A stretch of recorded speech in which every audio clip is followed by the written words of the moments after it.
Before HaKadosh Baruch Hu destroyed the city of stone, the Torah tells us, Hashem Omar, Hashem said, HaMechaseh ani me'Avraham asher ani oseh.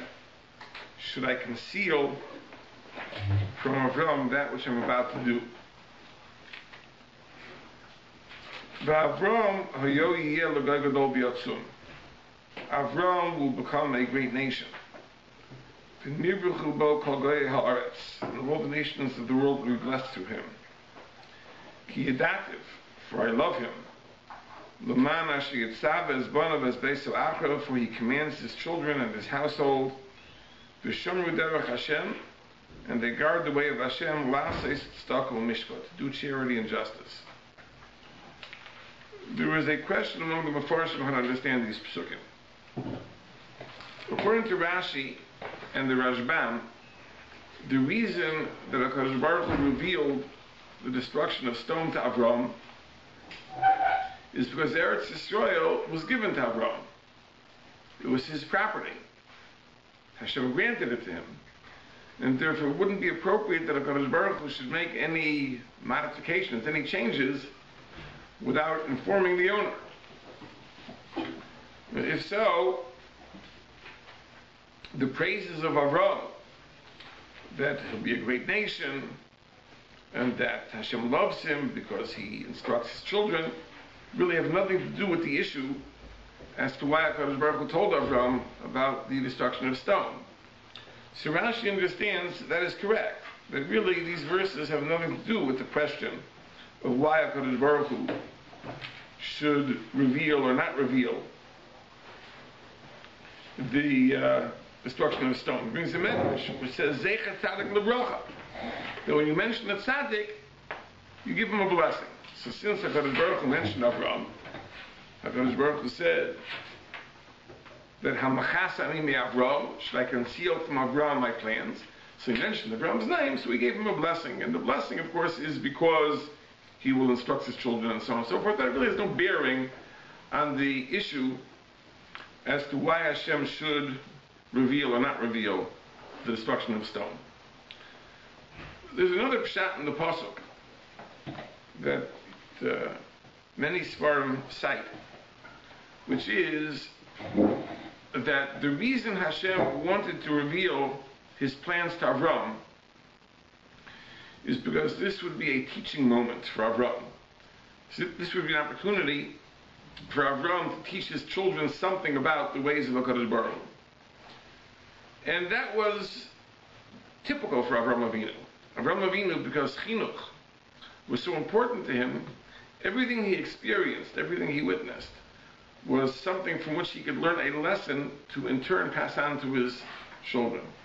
And that's what the pasuk says, that I love him because he instructs his children. La'aseh tzedakah u'mishpat. And therefore, it's appropriate that I reveal to Avram my plans, because the destruction of stone will provide a valuable lesson that Avram can in turn pass on to his descendants. I don't understand what exactly is the lesson. What are Avram's children meant to learn from the destruction of stone? You have a city of unimaginable cruelty, and HaKadosh Baruch Hu punishes them. That doesn't seem to be much of a chiddush. We've already had the Mabul.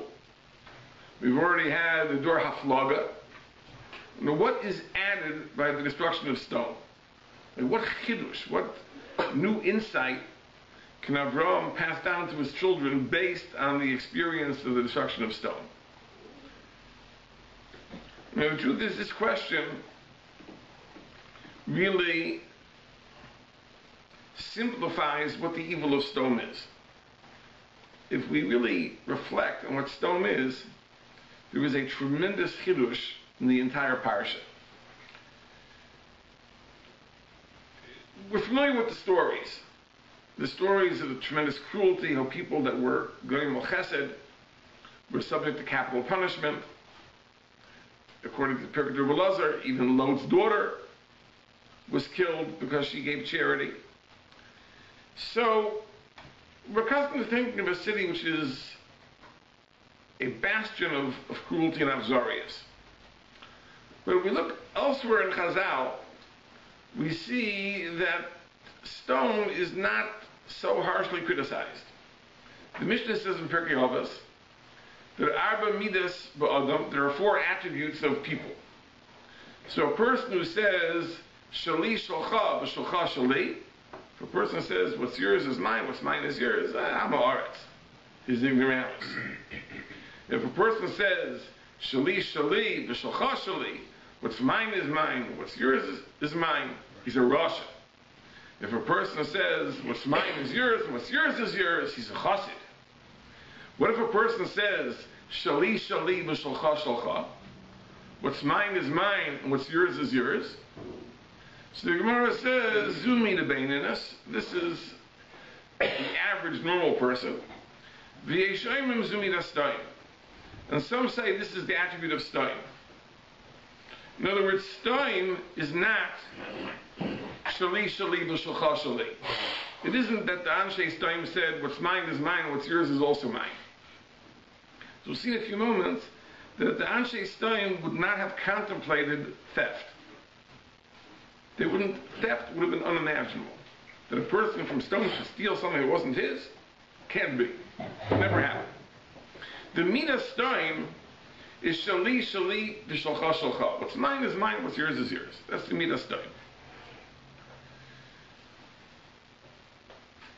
The Ramban in our parsha brings the psukim in Yecheskel that say that what was the chet of Stein? That Stein was a very wealthy city. Ga'ain Sivas Lechem. They were a very, very lofty city. All their needs were satisfied. V'yad ani ve'evyon lo hechzika. They didn't support the poor. That was their chet. They didn't give charity. The Ramban says they were mayasei tzedakah. They were people that they rejected the very concept of tzedakah. Why would that be? So from the Ramban, you get the picture that they were selfish. They had a good thing. Stone was a very rich, very lush region, and they were scared that poorer outsiders would come to take advantage. So they wanted to make sure that they didn't lose what they had, so they made outsiders feel very unwelcome. If a guest would come, he'd get the stone treatment.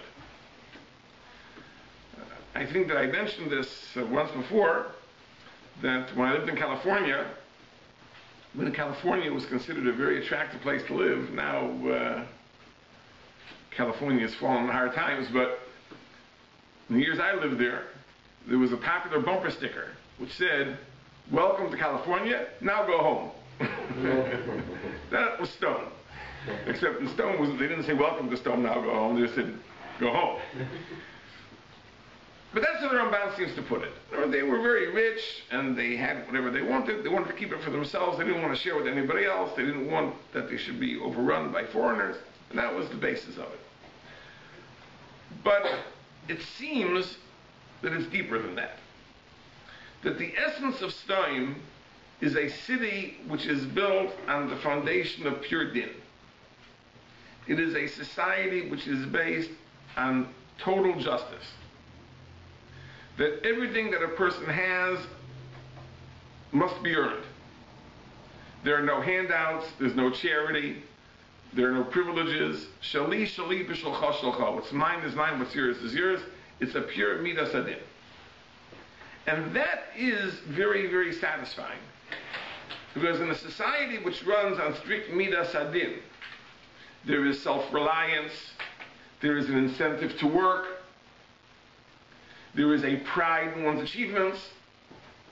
There's a lot to be said for such a society. We know in the modern welfare state, where people get something for nothing, the opposite happens. There's no incentive to work. There's no pride in accomplishment. There's no satisfaction. The have-nots who are accustomed to being at the receiving end of benefits are always complaining. They want more and more and more and more, and they want to do less for it. So there's a lot to be said for a society which operates on pure midas hadin. And the problem is that this is a society which is easily corrupted. Because you pass laws that demand that society function on midas hadin, but there is a natural tendency. There's a human tendency towards kindness and benevolence. So how do you control that? How do you subdue that? You have to pass laws. So Stone passed laws. They said, since we want a society which is built on self-reliance and independence and din, so we have to have a law that anybody gives charity will be burnt at the stake. Anybody who's machnas archim will burn his house down. And we don't want to be tempted by foreigners who are going to come, refugees, who are going to come with needs. So we have to keep the refugees out. So how do we keep the refugees out? So we establish a system that any stranger comes, gets a welcome he'll never forget. So the Gemara says that the stone bed, that you had to lie in this bed, and it was a certain length. If you were too long, they cut your feet off. If you're too short, they stretched you. And this was just that people should remember not to try and visit. And the Pirkei Rabbi Eliezer says that they had Dayana Sheker, they had false judges, and when a stranger would come, they would give him a treatment of stone justice, and it says they would send him away without any clothes on. They would literally strip him of everything he owned. But it wasn't rooted in Achzorius. It was rooted in a desire that their system, their ideology not be diluted, and therefore we have to have laws that will uphold our value system. If those laws overstep the line of Achzorius, so be it. But it's not that they were cruel or selfish, be'etzem. The midah of Stom itself was shali shali b'shal chashalcha. That's what Stom fundamentally is. It's pure justice.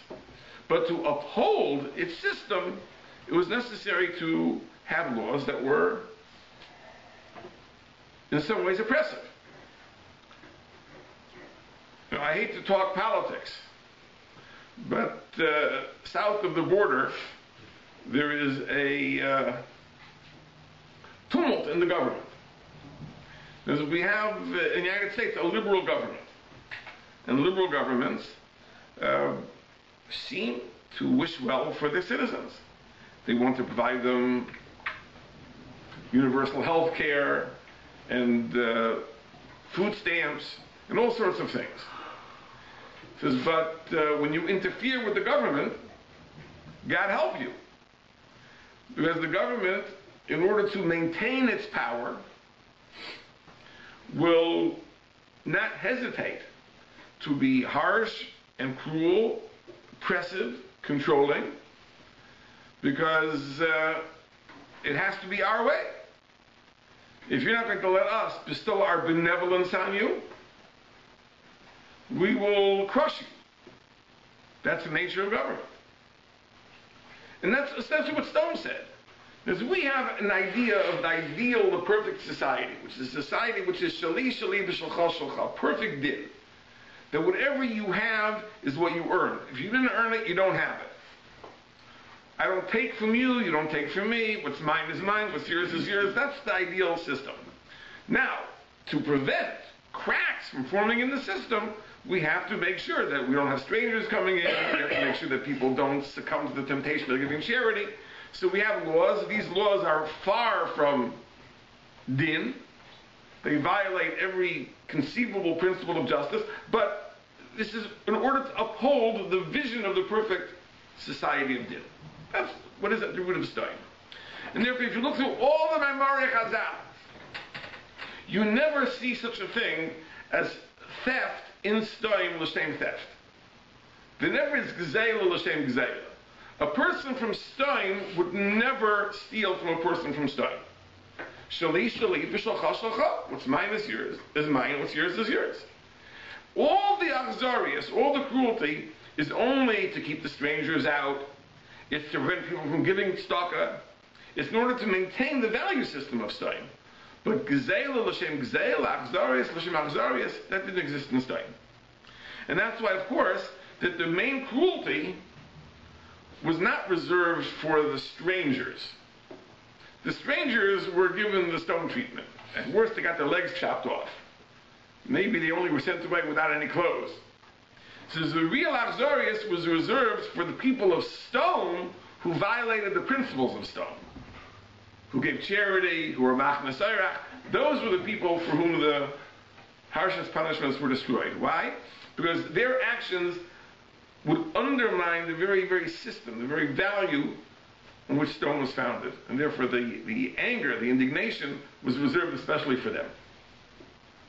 But this brings home a point that a humanly devised system of justice, a system of justice which is rooted in human intellect, can easily be corrupted. It can be corrupted until it becomes a caricature of itself. It becomes contrary to what it's meant to be. And that, HaKadosh Baruch Hu said, had to be destroyed. I'll point out an interesting ha'ara. There's a Rashi in Maseches Gittin, in Daf Tes. The Gemara quotes the halacha, Dina de Malchus Dina. The law of the government is government. It's the law. You have to follow the law. So Rashi says that the principle that underlies the concept of the Dina de Malchus Dina is because Bnei Nayach nitztavu al adinim. One of the Sheva mitzvahs Bnei Nayach is Dinam. And that's why Dina de Malchus Dina. That's what Rashi says. Which seems to imply that implicit in the concept of Bnei Nayach nitztavu al adinim is the idea that Gentiles can legislate for their societies.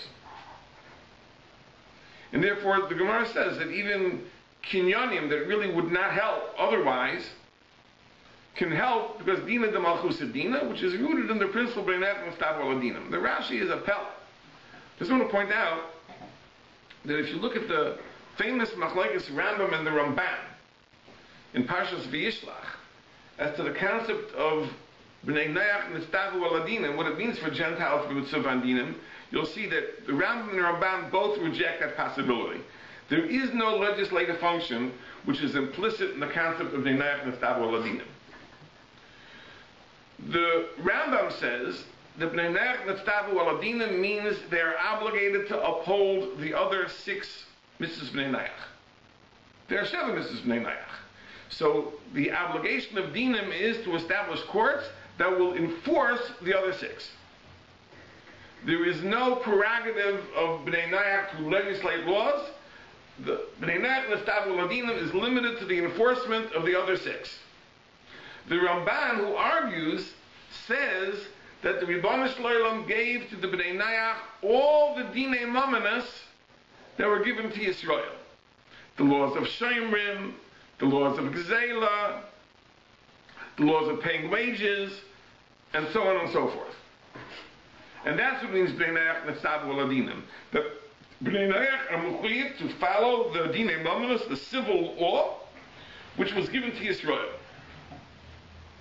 But neither says what Rashi seems to say, that implicit in the concept of Bnei Nayach nitztavu al adinim is the right to legislate. And Lefi Dvareinu, it's poshut why that should be. It says it's not shayach, it's not possible that the Ribono Shel Olam would give legislative power to the Umas Ha'olam. Because again, any human system of justice can be so easily corrupted to the point that it operates counter to its own ends. That the Ribono Shel Olam should sanction that, that HaKadosh Baruch Hu should authorize that, is inconceivable. And therefore, say the Rishonim, say the Rambam and the Ramban, that Avada Bnei Nayach nitztavu al adinim means to apply laws that are in the Torah. According to the Rambam, it means the other 6 of the Sheva mitzvahs Bnei Nayach. According to the Ramban, it means the dinei mamanas that were given to Yisrael. But it's not shayach that there could be a legislative function which the Ribono Shel Olam authorizes for Bnei Nayach. Can't be such a thing. It's not shayach. Because how could Ribono Shel Olam give his seal of approval to a humanly devised system which can be so easily corrupted? That is the lesson of Stein. The lesson of Stein is a deeper lesson than the lesson of the Dor HaMabel. The Dor HaMabel committed Gzeila, committed Chamas. So of course, a generation that commits chametz has to be destroyed. It says here, it is a system that worked exquisitely. It was a system that was rooted in a philosophy of life. It was implemented in a manner that was necessary for its maintenance. If you would have brought one of the Anshe Stam to din, he would have been incredulous. What? You're attacking me for what? It says our system is principled, it's just, it's efficient, it accomplishes its goals. But you're putting me on trial for what? For cruelty? For crime? You know, the Anshe Stam wouldn't have understood such a thing.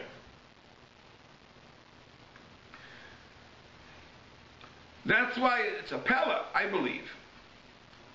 To me, it's a mystery that some Rishonim seem to understand. The Sforno seems to understand, for example, that the reason, if there would have been a number of tzaddikim in Stam, HaKadosh Baruch Hu would have had Rachmanus, is because those tzaddikim could have brought the city to do tshuva. That's what the Sforno understands. That if there would have been Chamishim, 50 or 40 or 30 or 20 or even 10, Hashem would have spared the city because those tzaddikim could have brought the city to tshuva. It would seem to me that Stam was beyond tshuva. It would have been beyond the capacity of any human being to bring Stam to tshuva. Because it's not that Stam understood they were doing things that were wrong, and they had a Yetzer Hara that they succumbed to. Now, Stam genuinely believed that whatever they were doing was necessary to uphold a principled system of life, a principled political philosophy. So the fact that it had to be destroyed, it had to be destroyed. It was pernicious. If it would spread, it could overtake the world. So it had to be nipped in the bud, it had to be destroyed. But to say that there was even a possibility of tshuva, it's hard to imagine. Unless those people would have been so persuasive, they could have convinced them that their whole philosophy is corrupt. Maybe then there'd been a possibility of tshuva, but it's hard to imagine such a thing. But that's the idea of stuff. So now we understand that. I think we can understand several things about the parsha. You know, Parshas Vayera has so much in it that we are tempted to look for connections between the various stories.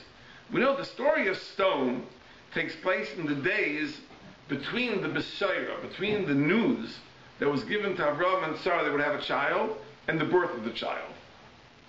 When we think about it for a second, what is the tachlis? What is the function of those days?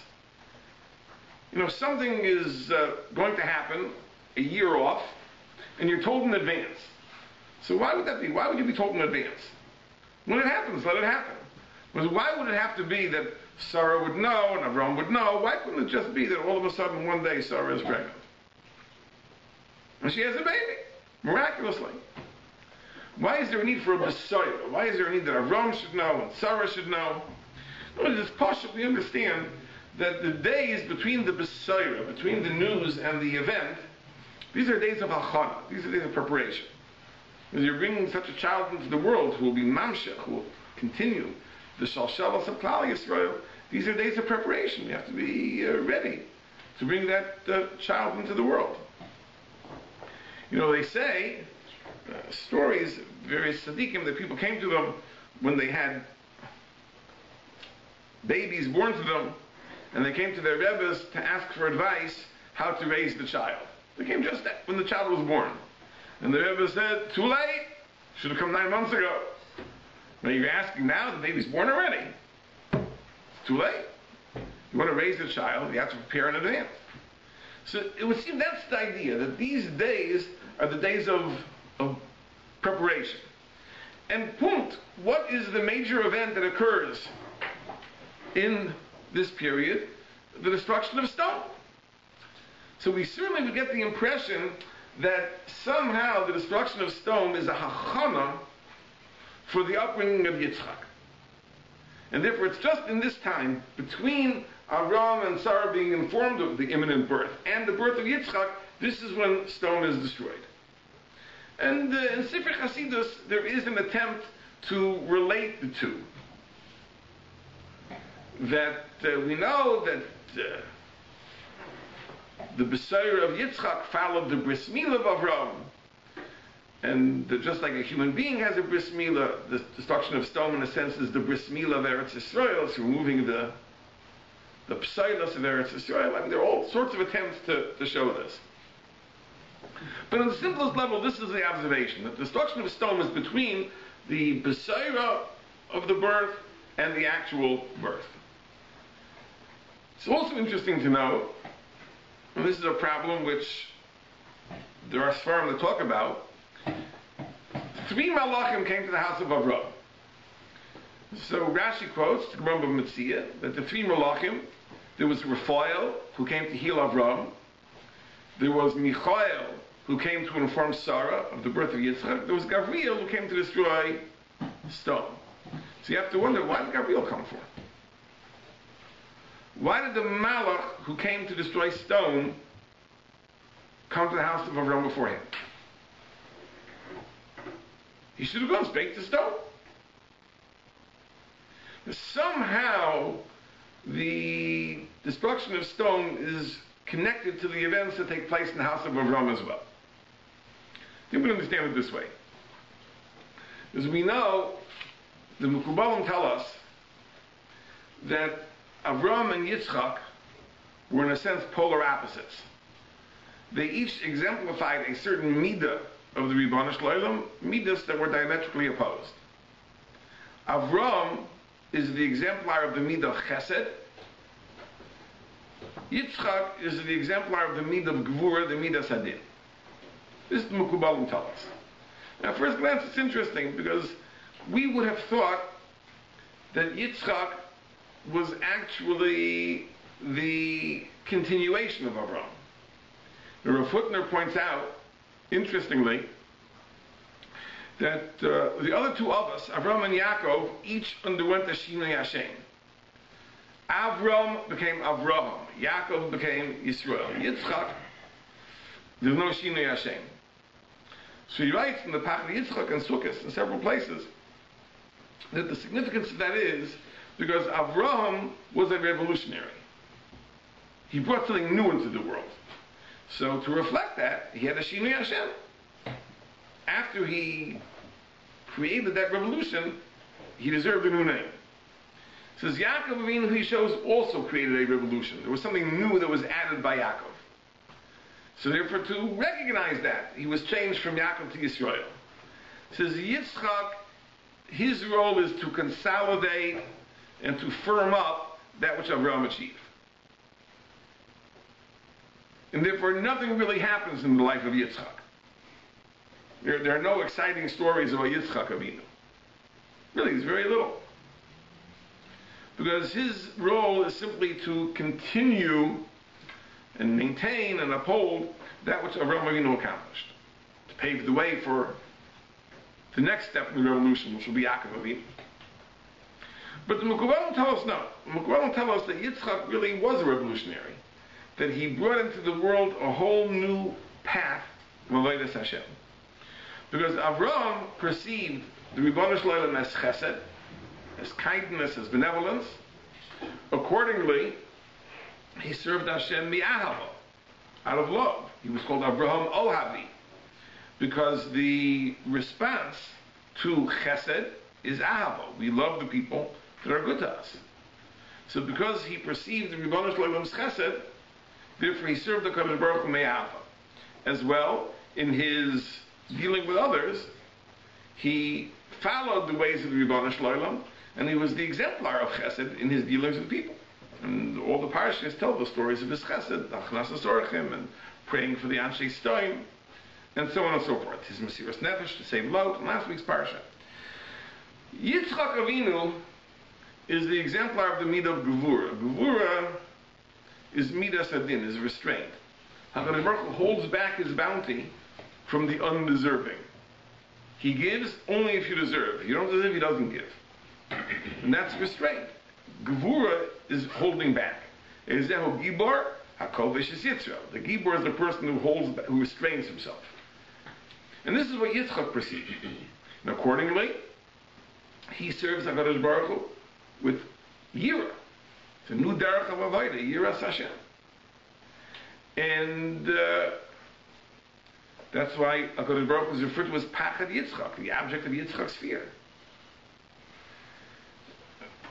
They say, I heard it B'Shem Dukotzker, that Avraham Avinu had many, many Talmidim. The Nefesh also B'charam, the Rambam says, were hundreds, thousands, tens of thousands.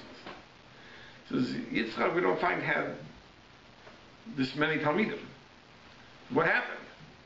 Because Avraham Avinu preached a very popular message. Ribono Shel Olam is chesed, he's benevolent, he's kind, he's giving. So everyone came. The Yitzchak Avinu taught Ribono Shel Olam is demanding, there's midas hadin, he judges, he's insistent, he's firm, he exercises restraint, he holds back. No one wanted to hear that. Everyone ran away. No one wanted a life of avodah in a state of pachad, the fun of navod v'yira v'fachad. But it's interesting, in Sifrei Chasidus, a very interesting point is made about Yitzchak. If you look in Parshas Told Us, the first pasuk in Parshas Told Us, it says, "Ve'ela Toldos Yitzchak ben Avram, Avram holadas Yitzchak." Avram gave birth to Yitzchak. So this is very perplexing. If we refer to him as Yitzchak ben Avram, it goes without saying that Avram holadas Yitzchak. But why make this point? So Sifrei Chasidus say a very interesting thing, that it's important to know that midas hachesed and midas hadin are not two independent, standalone traits of the Ribono Shel Olam. That the root of midas hadin is rooted in the midas hachesed. Meaning, HaKadosh Baruch Hu's fundamental desire, the most basic midah with which he created the world, is chesed. Olam chesed yibana. The world was created as an act of kindness. As the Mekubalim say, he wanted to bestow his kindness upon mankind. That was the initial motivation, the trigger to Brias HaOlam. But HaKadosh Baruch Hu in his Chachma understood that in order to maximize that chesed, to maximize the schar that HaKadosh Baruch Hu should bestow, we should earn it. And therefore, in order to earn it, the Ribono Shel Olam had to create a structure of din, where there are demands, there are expectations, where the divine response is commensurate with our performance. That really is simply a means of implementing HaKadosh Baruch Hu's chesed. So din is not independent, doesn't stand alone. It is a means of implementing the chesed. And that, say the Sifrei Chasidus, is the remez of the pasuk. That this is the parsha that deals with Yitzchak ben Avram, but Avram holadas Yitzchak. It's the midah of Avram, the midah of chesed, which gives birth to the midah of Yitzchak. Now this has many corollaries rather. For example, the Ramchal writes in the Sefer Das Tvunas a very important thing. We know that there is a period of time in which we are given the opportunity to earn Mashiach's coming. But there is a point in time, the case, at which there is an inevitability. Whether we are deserving or not, the Geula will come. Now, how does that make sense? Al pi midas hadin, there should be nothing undeserved. There should never be a time where the Geula is inevitable. That whether we're deserving or not, Mashiach is coming. It should be that we have an opportunity to earn it. If we earn it, it'll come. If we don't earn it, we're given maybe more time. Maybe Midas HaRachamim would allow us an extension. We have more time to earn it. But that it should come no matter what? So why should that be? Now the idea is because there's a gvul to the Midas Hadin. Because if the whole purpose of the Midas Hadin is only to implement the Midas HaRachamim, there's a gvul. It can't be that the Midas Hadin functions to preclude the Rachamim entirely. So there's a time during which HaKadosh Baruch Hu says, listen, I'll give you the opportunity to earn Mashiach's coming, so that it'll be more blissful. That the chesed I bestow upon you will even be greater. It won't be an undeserved kindness, it will be a deserved kindness. But if it ever reaches the point that we pass the gates, then there's inevitability, because the fundamental desire of the Ribono Shel Olam is chesed. And therefore the insistence on din can never preclude or eliminate the possibility of that chesed. There's a Gemara in Masechah Shabbos on Pei Tes, famous Gemara. The Gemara discusses the scenario of the Achros Hayomim that HaKadosh Baruch Hu was contemplating bringing the Geula, but at that time Klal Yisrael was undeserving. So it says that the Ribono Shel Olam will go to the Avos. He'll go to Avram and say, Bonecha chatu. Says, your children sinned and I can't bring the Geula. And Avram surprisingly will say, Yimachu al kedusha shemecha. Let them be wiped out for your holy name. And then he'll go to Yaakov and tell Yaakov, Bonecha chatu. And Yaakov will also say, Yimachu al kedusha shemecha. So HaKadosh Baruch Hu will say, Lo b'sabe taima, lo b'darda kiyetza. That the old man, Avram, has no good ideas, and the youngster, Yaakov, has no good ideas. I'll go to Yitzchak. And the Gemara says that Yitzchak Avinu b'malamed zchus. That when Avram can't be malamed zchus, and Yaakov can't be malamed zchus, Yitzchak Avinu b'malamed zchus. So Tzadok HaKayin in Sefer Yisrael Kedoshim asks the question that's so unexpected. If Yitzchak is the exemplar of Midas Adin, he should be the last one who's Melamed Zchus. So how is it Yitzchak is Melamed Zchus? So the Tzadok HaKayin says something very cryptic. He says like this. He says, what is Midas Adin? Midas Adin defines the limits and the extent of all things. It defines the parameters of all things. So in the same way that Midas Adin defines what is mine and what is yours, and what is right and what is wrong, and what is just and what is unjust, the Midas Hadin defines the parameters of the Midas Hadin itself. Midas Hadin defines the limits of Midas Hadin. And therefore, if the case comes, and the Ribono Shel Olam has a taina, that Bonecha chatu, I can't bring the Geula, and Al Pi Midas Hadin, Klal Yisrael is not deserving of Geula, it's Yitzchak Avinu with the Midas Hadin, which defines the extent of Midas Hadin, and it's Kaveya that no, Adkan, Midas Hadin has reached its limit. Beyond this point, Midas Hadin isn't operative, and the Geula must come. But this is the tremendous Chidush. That Avram hailed as Yitzchak. That Avram, the midah of Chesed, gives birth to the midah of Din. Says that is the corruption of Stoim. The corruption of Stoim was a society which was built on pure Din, where Din was not simply the means of implementing the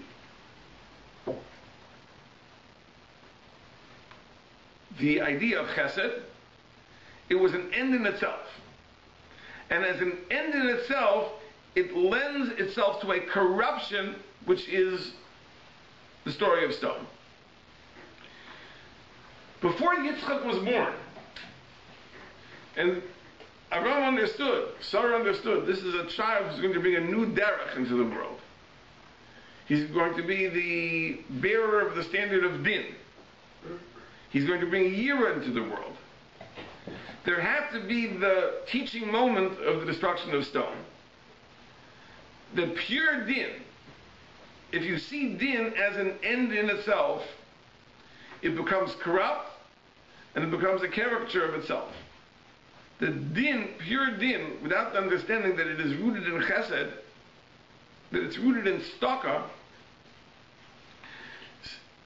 it destroys itself. The only shmira, the only thing that preserves the imperative of Din is the understanding that it is rooted in Chesed. And therefore, in this period of Hachana, this period between the Besaira of the birth and the actual birth, the Yitzchak is being brought into the world, this is the time that Ribbon Shloim taught Avraham Avinu the lesson, the very deep lesson from the city of stone, that a society which is rooted in pure din can't exist. There's a makom for din in the world, but the makom for din in the world is as a means to implement, to maximize the Kadosh Baruch Hu's chesed, not as something which is an end in itself. Pure din destroys itself. And that's really what Kadosh Baruch Hu told himself. He says, Ki yedativ, I love him. Why do I love him? L'man asher yitzava es banav es deisav achrov v'shomru derech Hashem la'aseh staka mishpat. It isn't to do just staka, and it isn't to do just mishpat. It's la'aseh staka mishpat. The derech Hashem is staka mishpat. In other words, it's fundamentally staka. Mishpat is a means of implementation, but it never forgets its roots in staka. It never forgets that Avram Hailadas Yitzchak. And that's the lesson that has to be taught from the city of stone. It has to be taught just at this time. And it's something we all have to understand. In other words, din is very, very, very attractive. You know, a teacher in a classroom, right, wants to run his classroom al pi midas hadin. That everyone should earn his grade, and everyone should conform with the rules, and so on and so forth. There's something very, very elegant and very, very enticing about din. But if the teacher forgets that the tachlis of school, right, is not to live by the rules. The tachlis of school is to be mechanech, a new dar. Then you also understand that sometimes the rules have the limitations, right? They can't be the supreme value. You know, imagine a yeshiva where din was the supreme value. The whole student body would be expelled. And then what? And then what would you have accomplished? Yeah, maybe you would have accomplished something. We'll go to a better yeshiva. But, but aside from that, but that's not the purpose. So of course you have to have rules. Now, take it even a step further. You know, I once heard from a person who ran a summer camp. Now, a summer camp also has rules. And sometimes it may be necessary to punish a camp or two for breaking the rules. But after all said and done, why are kids coming to camp? To have a good time. So what is the point? That you're going to say, no, we're going to enforce the rules, even if it means they'll have a miserable time? That undermines the whole tachlis. In other words, when din is an end in itself, it is oblivious to the purpose for which it exists. And then the real goals of the institution are never realized. Now this lesson that we see from stone is a lesson that's applicable to virtually every institution, in secular life and in religious life. That there's a place for rules. Rules have to be kept. It's important.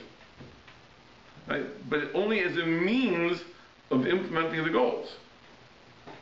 Because if it ever reaches the point that it becomes an end in itself, that corrupts the entire enterprise. That's the lesson of stone, and that's the lesson that especially had to be taught in the world with the birth of Yitzchak, who's going to introduce the perception of midas hadin to the world. To understand its proper place and its limits, to understand that it's only a means but not a end. Okay.